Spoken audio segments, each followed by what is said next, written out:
Yahoo Sports, Read and React. MLB whips up new rule on the fly. We're handling upcoming doubleheaders. SEC will play 10-game schedule starting September 26th. Report on Iowa's football program is damning. NCAA will allow social justice messages on uniforms. Could there be competition for Madden on the NFL video game front? Great, more video games to talk about. Meet the new NBA. Absolutely nothing like the old NBA. Seriously, this is what this is about. By Jay Busby. Morning, folks. Hey, who else is an Elvis fan? 64 years ago, on September 9th, 1956, Elvis Presley appeared on The Ed Sullivan Show for the first time. Though youngsters of the time shrieked over his performance, the King's hip gyrations, which look positively quaint now, were deemed so obscene that he was only shown from the waist up in future performances.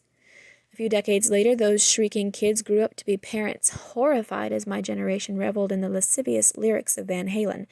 Sing it with me, reach down between my legs, ease the seat back. And the perceived blasphemy of Madonna writhing beneath a cross. And now that my generation has become parents, we are tutting the foul mouths and too enticing outfits of Nicki Minaj and Cardi B. I'm all for a little rebelliousness, the thinking goes, but that is just too far. It's a tale as old as time. Every generation goes from breaking the rules of their elders to wondering why the youngsters below them can't just behave.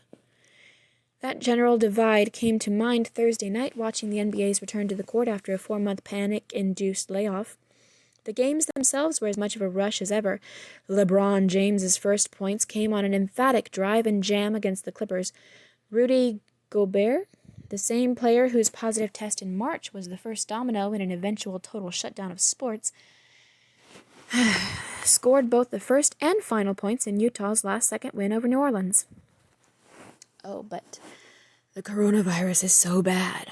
What on earth is going to be its lasting effects on us? Apparently,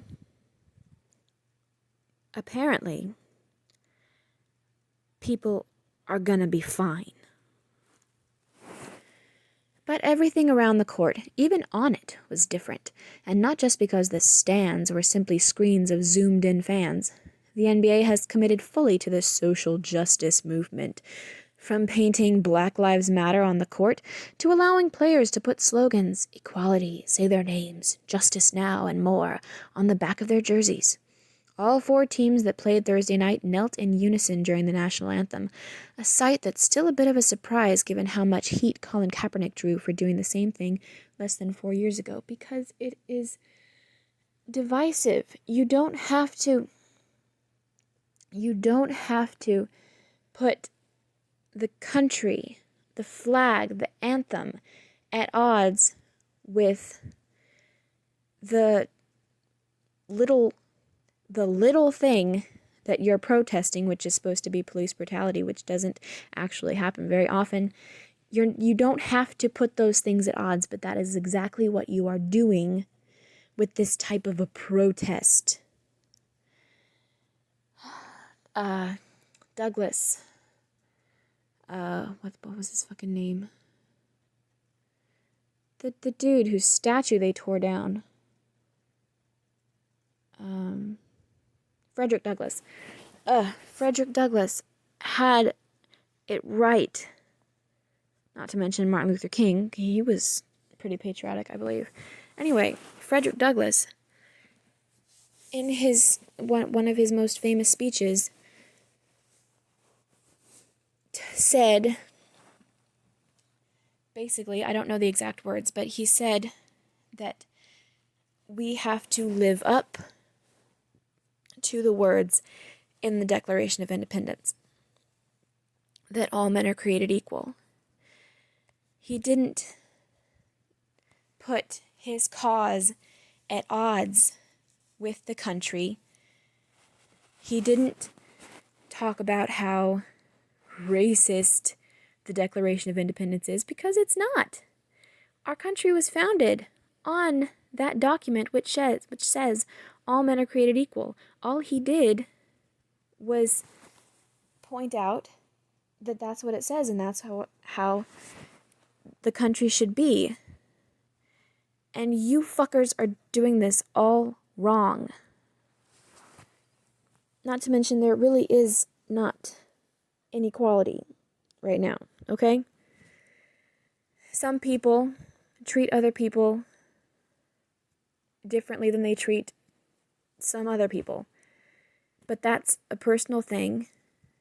That's something that you can't keep making laws about if it's, unless it's in a job setting or whatever. But there are no laws.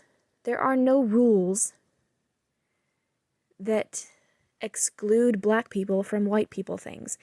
As a matter of fact, you're going in the opposite direction, trying to make laws that are just for black people and not for white people.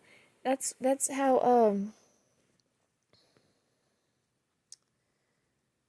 I can never remember this fucking term whenever I want to.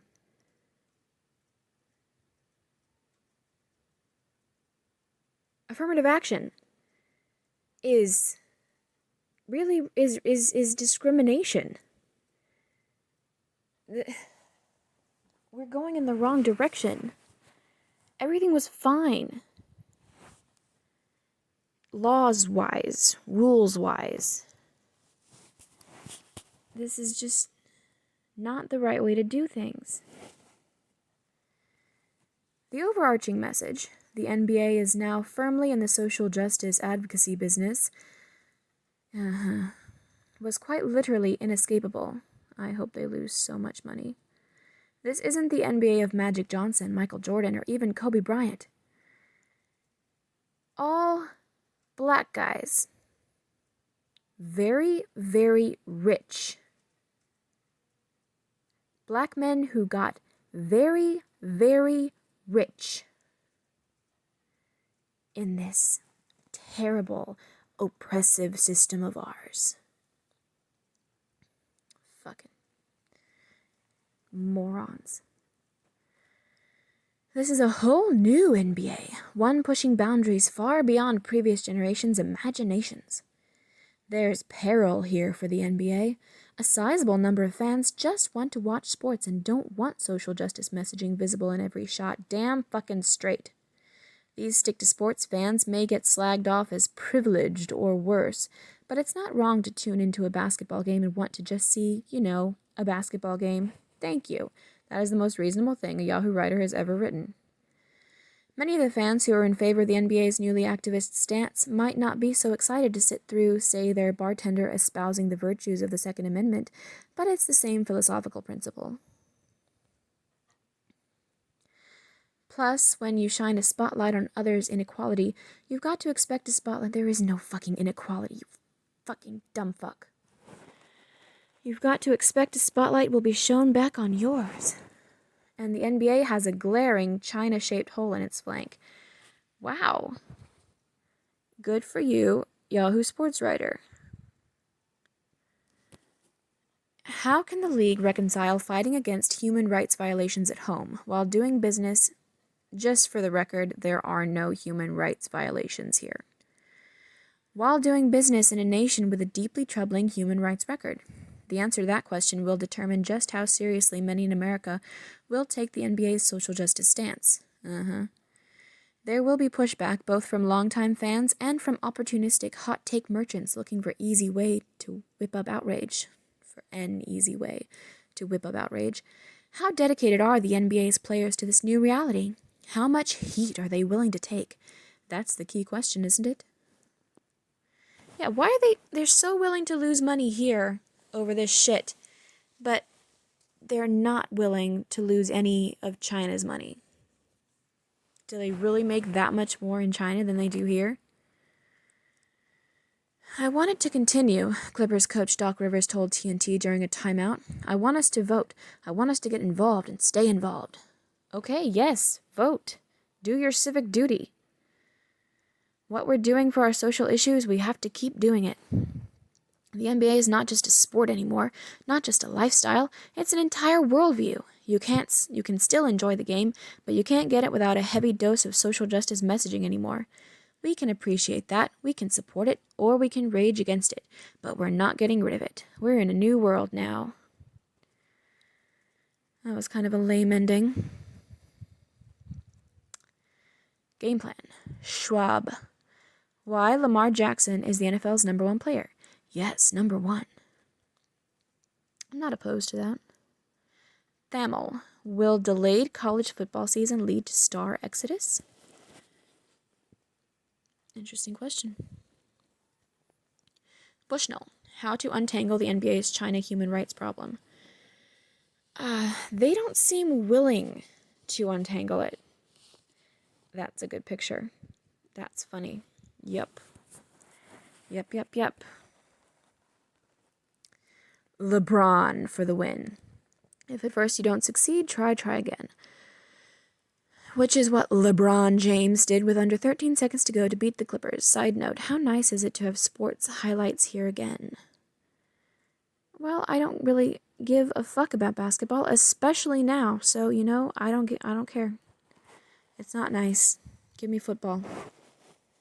Give me the football the right way. That's it for Sundry Sports. As sporty as it can possibly get right now, I suppose.